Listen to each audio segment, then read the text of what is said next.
update on Christopher Watts. Notorious killer Chris Watts lead a double life as a gay man.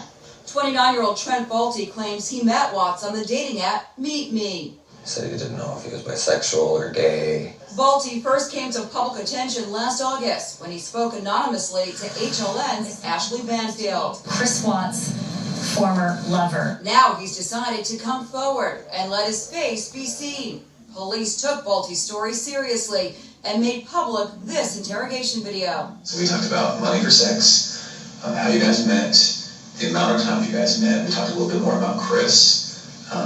So I believe you now. One thing that was written about you is that you're a male escort. Are you a male escort?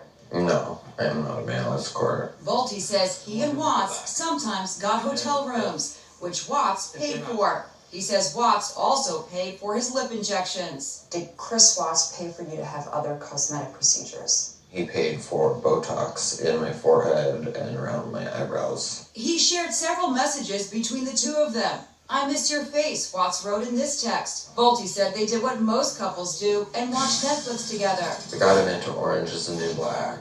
Did that become one of his favorite shows? Yeah. Bolte says Watts admitted he had a family, but gave the impression he was separated from his wife Shanann. Last February, Bolte says he was even introduced to Watts' daughters, Bella and Cece, outside a shopping center in Loveland, Colorado. Cece just talked up a storm. She was one of the happiest little girls I've ever seen.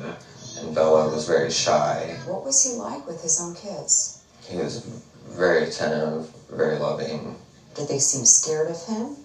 No, not at all. How did they seem? They seemed very comfortable with him. He was very proud of his daughters. That night, Bolte says he found out Watts was still living with Shanann. He said that Shanann was verbally and emotionally abusive. I said, "Why don't you just file for divorce?" He said, "I'm just worried that she won't let me see the girls." Bolte says he is haunted by several comments Watts made about his family. Chris told me it would be ideal if me and him could move to Oregon and take the girls. He suggested to you that the two of you would pick up his daughters and flee to Oregon? Yeah. Did he ever talk about trying to get his wife out of his life? Yeah, Chris spoke of that a lot. Once, he says he overheard Shanann yelling at Watts on the phone. Chris said there's got to be some way to get this effing B out of my life. That takes on a whole new meaning now, doesn't it? Oh, yeah. Trent says he and Watts finally broke up in early May 2018 after 10 months of dating.